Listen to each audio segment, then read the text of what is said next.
All right, number 11. So Amina is shopping and she says, I would like to buy 1/4 of a kilogram of cheese. Okay, write 1/4 on the scales as a decimal. All right, so we need to know that 1/4 is basically same as like that, 1/4 or 25%. In other words, 25% of a kilogram is just 0.25. That's it, easy mark. Now, the cheese that she's interested in costs £1.35. Amina pays with a £2 coin. How much change should Amina get?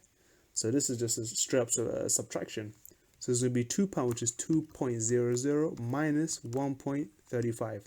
If you can do this mentally, that's good. Now to do this one, you have to borrow from the next non-zero number. Well, they're both zero, so borrow from the 2, that becomes a 1. Give it to the next guy, so that becomes a 10. Borrow from this one, becomes a 9. Give him a 1, so now you got this. So you got 10 take away 5 is 5. 9 take away 3 is 6. And 1 take away 1 is nothing. So she should get a change of 65 pence. And that's it. That's done for this question. All right, number 12. So here are 3 symbols. So we've got inequality signs, which is less than, greater than, and equal. Just remember, the one with the pointy bit on the left is a less than, and the one with the open mouth is a greater side then. And this side we call it greater because we look at left to right. All right. Now write one symbol in each box to make the statements correct. Now because we're dealing with fraction and decimal, the best way to do this is to make them look kind of the same. So use the same notation. So I'm going to convert 7/10 as a decimal. We should know instantly that 7/10 is the same as 0.7. And now looking at both of them, we can only compare if they had the same number of decimal places. But this one has 2. To make this one have 2, just stick a 0. And you can clearly see that 70 is way bigger than a 7. So this side must be greater than the right side. Now for the second part, do the same thing. So 23/1000, that's just basically 0.023. Remember, you got 3 zeros, so this means you must have 3 numbers in the decimal place. Now again, comparing with this one, this has 3, this has 2, so stick a 0 to make it balanced. So now you got 230 versus 23. Well, 230 is way bigger, and 23 is less, so 23 is less than 230. And that's it. So here is a sketch of a triangle. It is not drawn to scale. So guys, this 8 centimeters here is not actually 8 centimeters in real life. Now draw the full size triangle accurately below. Use an angle measurer, i.e. a protractor, and a ruler. One line has been drawn for you. Okay, so the line they're talking about is right here, yeah? So this is the line they're given. Now in the question, you'll need to draw 2 things. Firstly, a 35 degrees angle using a protractor, and a right angle, which is 90 degrees by the way. And then draw these lines. So since we got one piece of the puzzle, the 2 things you must have before we do this question is a ruler like that, a centimeter ruler, and also a protractor that measures like this. It doesn't matter if it goes from 0 to 180, but it's good if you have a double-sided one. So you got 0 to 180 on this side and 0 to 180 on this side. Trust me, it makes it a lot easier. Now the first thing you want to do is move your protractor on the line on the left corner here, a bit like that. Make sure the cross matches the edge of the line, so kind of like this. So this is the edge of the line, it should be right there. And then when you do that, mark an X there and try and find 35 degrees. So 35 degrees should be between 40 and 30, like over here, a bit like that. Try and draw a nice little line or something, yeah? When you do this, the next thing you want to do is just take off your protractor and replace it with a ruler. Try your best to keep it in line with it, so the line is sitting on one part of the ruler and the mark X is over there. And then once you do that, get a pencil and mark all the way across, a bit like that. And then take off your ruler and stick the protractor over here on the other side. And now I want you guys to mark 90 degrees, so nice beautiful right angle. Because it's already got a 90 line right up, just draw a little box here for right angle, mark an X there and draw a little line telling you that you did 90 degrees, like this again. And then take off your protractor across and replace it with a ruler. Okay guys, so with this ruler, once again draw a line across, a nice sharp line like this, and finally just take this off. And voila guys, well done, you did it. Complete the table and round 39,476 to the nearest set of numbers. So to the nearest 10,000, we just have to look at 39,000 and then just look at the 9 in particular because it's before the 30,000 and ask yourself, okay, so 9 is bigger than 5. That means you round this number up by 1. So 3 becomes a 4, so it becomes 40,000. Good.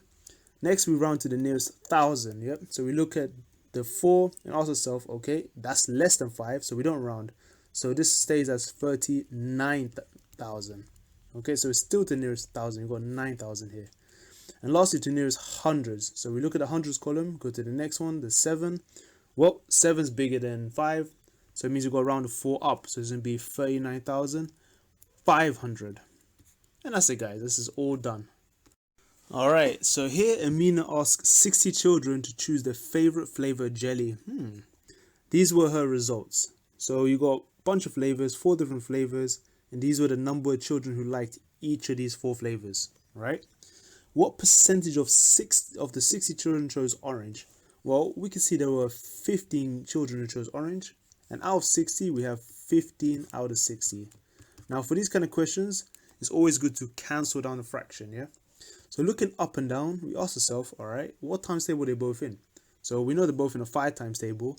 So cancelling both of these by 5, so dividing by 5, we can find that 15 divided by 5 is 3, and 60 divided by 5 is 12. Once again, try and cancel down. Well, they're both in a 3 times table.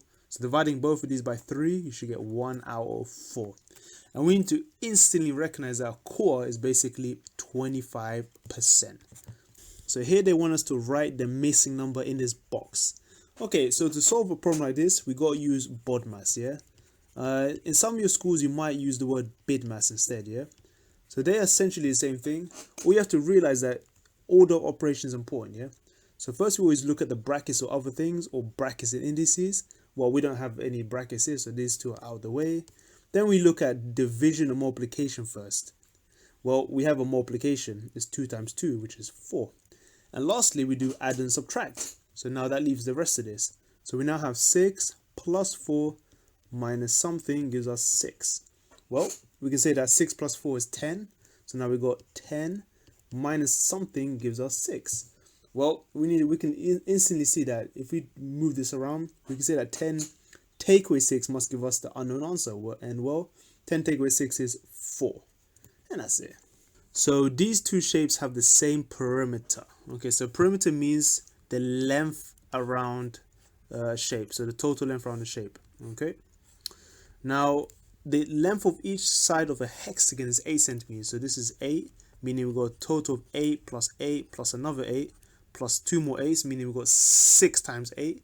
So the perimeter of a hexagon would be, well, 8 times 6, it should equal 48. Okay. And since we know that both shapes have the same perimeter, well, we can easily work out a square. Because there's 4 sides, divide this number by 4, you should get 12. So every length is 12. And they both make 48, so that's good. Now, they want us to calculate the area of a square. Well, area of a square is just base times height. Since we know that the base of a square is 12, and its height is 12, meaning we're trying to work out 12 times 12. And that should give us 144 centimeters squared. And that's it, guys. Okay, question 18. Circle the prime number. Okay, so a prime number are numbers that only divide by 1 and itself. So in other words, if it divides by 5 or 3 or anything else, then it isn't prime. So just look at its 3 numbers. Let's check out 95. Is 95 prime? Well, I can see a 5 at the end. So it must be part of the 5 times table, meaning it cannot be prime. So that is no. Now 89. Well, I'm not too sure. It could be. It could be in a 3 times table, or 7 or 9. Well, we'll come back to that.